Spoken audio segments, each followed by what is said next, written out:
Nous allons maintenant étudier la Chine. Elle fait partie du thème 4 avec comme intitulé le chemin de la puissance. Et c'est exactement ce que nous allons essayer de comprendre dans le cas de la Chine, avec comme problématique l'élément suivant.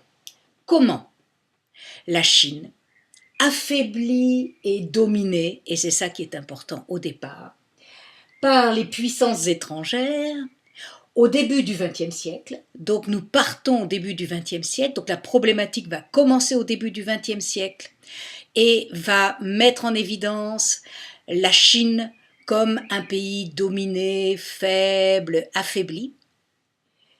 Comment donc cette Chine est-elle devenue en quelques décennies, et ça c'est important aussi, c'est-à-dire qu'il y a eu une puissance qui est arrivée extrêmement rapidement et avec des moyens très différents de ce qui a pu être le chemin de la puissance des États-Unis, par exemple.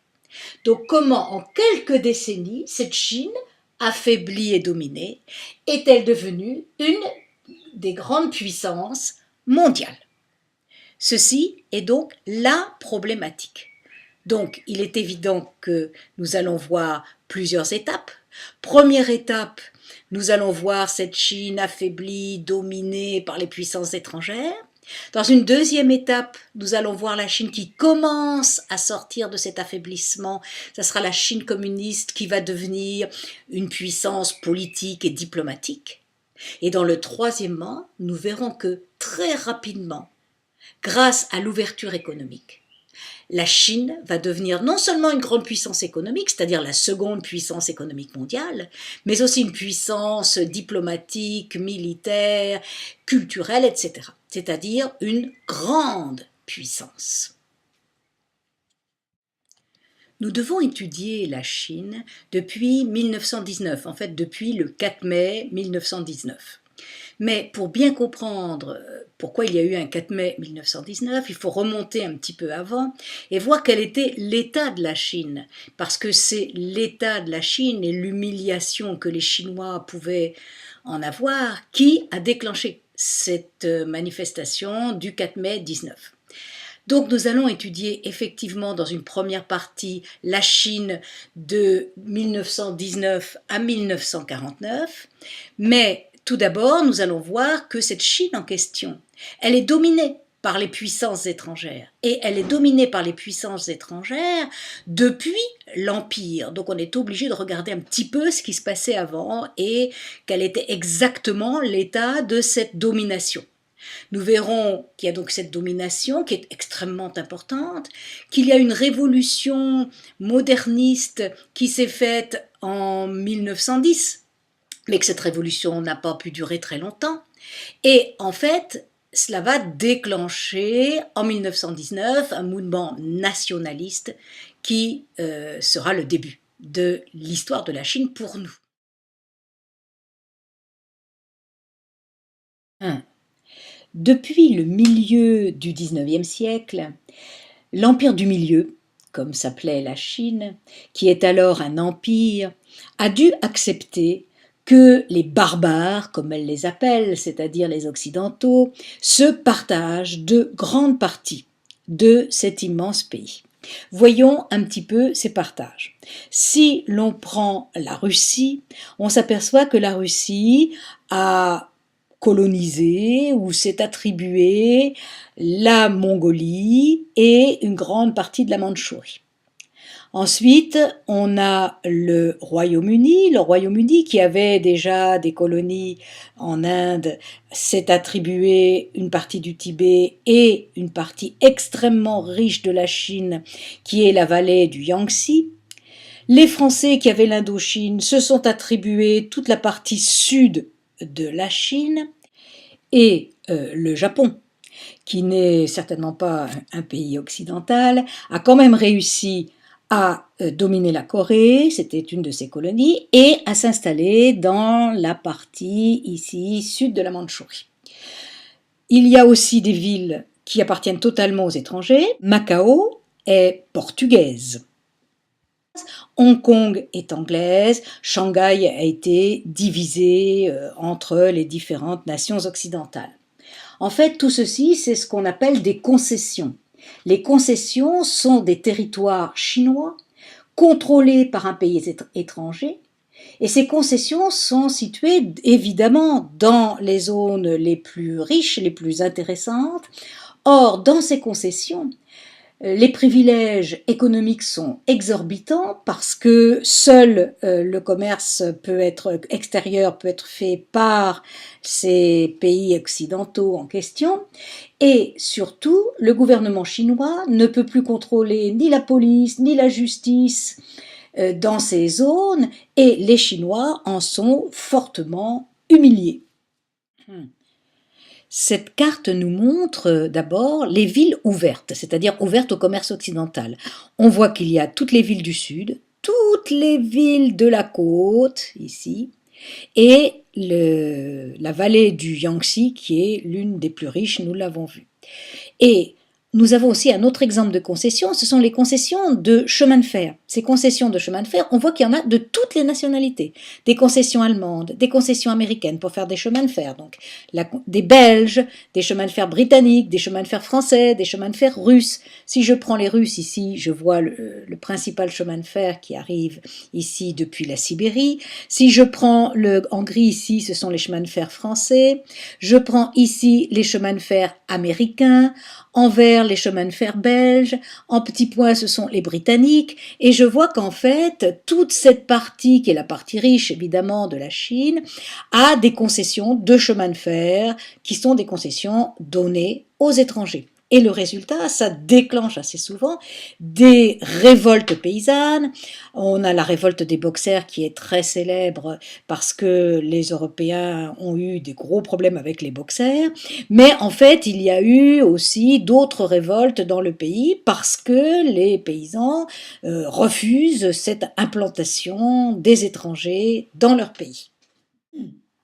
Cette caricature nous montre à quel point les Occidentaux étaient tout à fait conscients de cette domination et s'en réjouissaient. Cette caricature est le fait d'un journal français qui s'appelle Le Petit Journal, et qui présente bien la Chine ici à travers un fonctionnaire chinois qui est représenté avec sa grande natte qui était un signe de domination, avec ses angles longs, ce qui fait très exotique, et ce pauvre chinois a beau lever les bras au ciel, il ne peut pas empêcher ici les barbares, comme il les appelle, de se partager un gâteau qui n'est que la Chine. Or, qui sont ces barbares? Ici, vous avez la reine Victoria, reine d'Angleterre, vous avez ensuite Guillaume II, le roi de Prusse, puis vous avez Nicolas II, le tsar de Russie, ici vous avez Marianne, la France, et puis un japonais. Le pouvoir chinois est tout à fait conscient de cette humiliation subie et surtout du retard de la Chine, parce que cette humiliation, elle est due au retard chinois, au retard économique essentiellement. Et donc, il va commencer à accepter que des étudiants chinois puissent aller faire des études à l'étranger. Il va commencer aussi à réformer l'armée sur le modèle allemand. Mais en fait, tout ceci est insuffisant. Et cela va déclencher la révolution de 1910.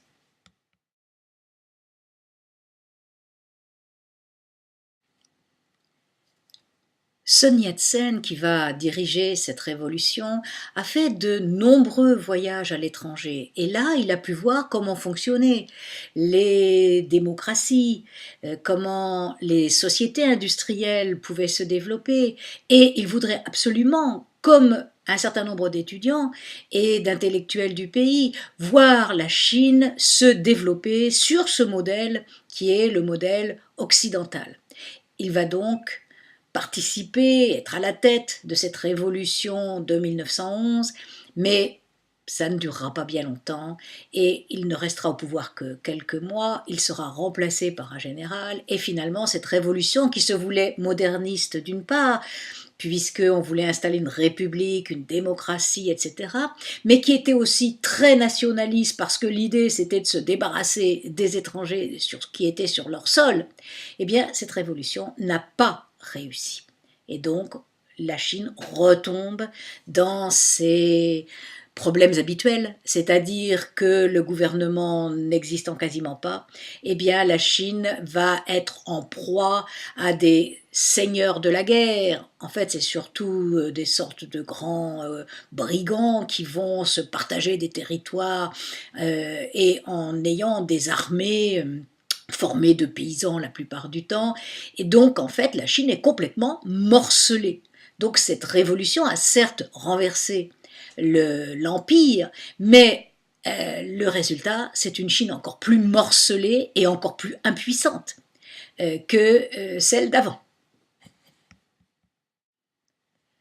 Donc le pays est en proie aux guerres entre les seigneurs de la guerre, il est en proie aux épidémies, aux famines déclenchées par tous ces événements. En fait, on est en pleine guerre civile. Et la guerre civile, elle favorise évidemment les étrangers. Et ce sont les Japonais qui en profitent en demandant leurs 21 demandes, en fait quasiment la colonisation de la partie littorale de la Chine. Donc, là encore, on s'aperçoit que la Chine ne peut pas réagir, ne peut pas se moderniser, n'arrive pas à avoir un gouvernement capable de sortir le pays de ses problèmes.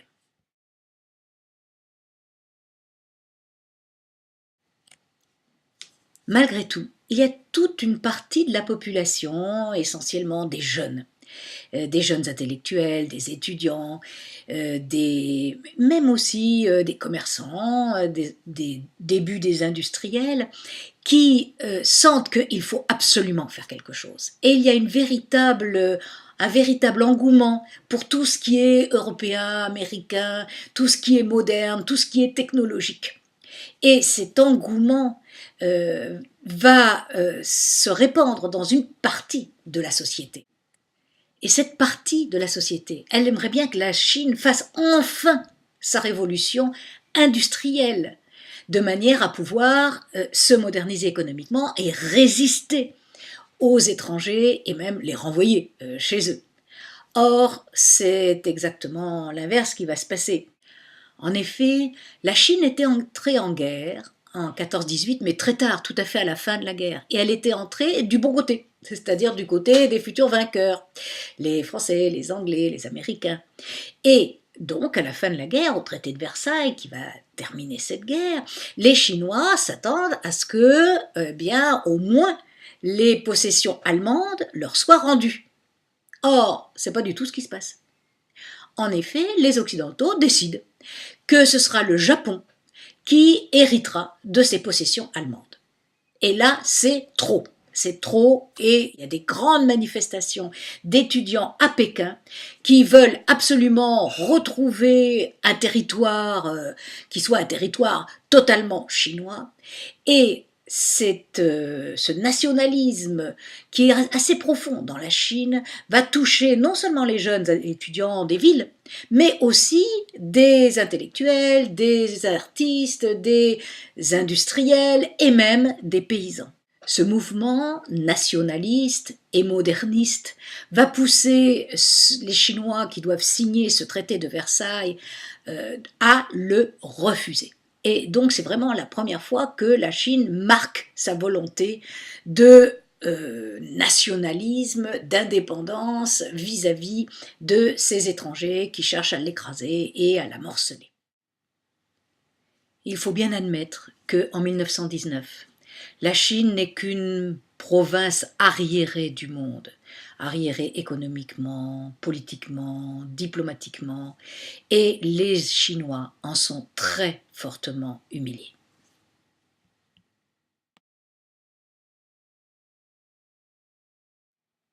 Chiang Kai-shek est un général qui arrive au pouvoir en 27, grâce à son alliance avec les communistes.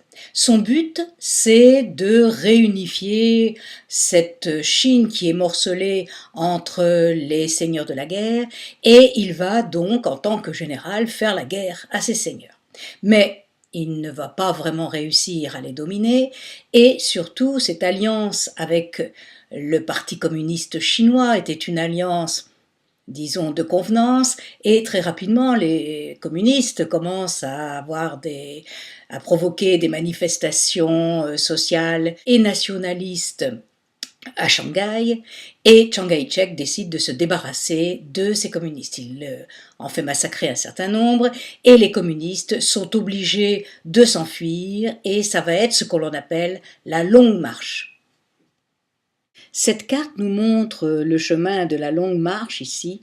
En fait, c'est devenu véritablement mythique parce que les communistes sont partis 100 000 pour une marche de 12 000 kilomètres en terrain extrêmement difficile, c'est-à-dire surtout des montagnes, et poursuivis par l'aviation de Chiang Kai-shek. Et seulement 7 000 de ces communistes sont arrivés à Yan'an, mais là, ils ont organisé les paysans en redistribuant les terres, et donc ils ont prouvé qu'ils voulaient transformer complètement le pays, et ça servira d'exemple pour la suite.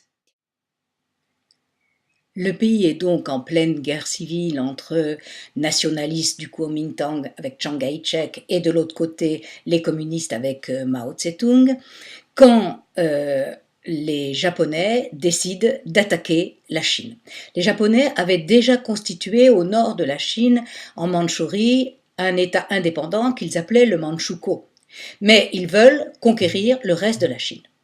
Nous sommes en 1937 et la guerre éclate. Cette guerre va être abominable et l'un des exemples, c'est à Nankin. Nankin étant la capitale qu'avait choisie Chiang Kai-shek. Cette ville est complètement rasée. Et les photos des massacres d'adultes que l'on voit ici, mais aussi d'enfants, montrent l'étendue des désastres. Et encore actuellement, cela pose des problèmes pour les relations internationales entre le Japon et la Chine. En fait, les communistes, qui sont tout aussi nationalistes que les nationalistes, veulent eux aussi repousser les Japonais et donc vont s'allier pendant peu de temps avec les nationalistes pour repousser ces Japonais pendant la Seconde Guerre mondiale. La Seconde Guerre mondiale va marquer un véritable tournant dans l'histoire de la Chine. Parce que lorsque les États-Unis entrent en guerre contre le Japon, eh bien dans ce cas-là, Chiang Kai-shek et donc la Chine vont devenir des alliés. Et les États-Unis vont aider militairement, financièrement, cet allié indispensable qui est la Chine nationaliste de Chiang Kai-shek. Et à la fin de la guerre, lorsque il y aura donc des traités, eh bien la Chine va pouvoir retrouver l'intégrité de son territoire grâce à cette participation du côté des Alliés à la Seconde Guerre mondiale. C'est une première pour la Chine puisque cette fois-ci, elle retrouve ses frontières et les concessions disparaissent. Malheureusement, la Chine est loin d'avoir retrouvé toute sa puissance et va retomber dans la guerre civile. Cette fois-ci, c'est la guerre civile entre Chiang Kai-shek et les communistes. En effet, on a vu, ils s'étaient alliés pendant la Seconde Guerre mondiale pour repousser les Japonais, mais dès que la guerre est terminée, la guerre civile entre communistes et nationalistes recommence et les nationalistes vont se faire repousser par les communistes. Chiang Kai-shek et son armée va s'enfuir aidé par les Américains vers l'île de Taïwan, et cette île de Taïwan va devenir la Chine nationaliste, et aux yeux des Américains, la seule Chine qui existera, ça sera cette Chine nationaliste qui va avoir, elle, le siège au Conseil de sécurité de l'ONU. Donc, la Chine, quand Mao Tse-tung prend le pouvoir, est encore une Chine qui n'a vraiment aucune puissance.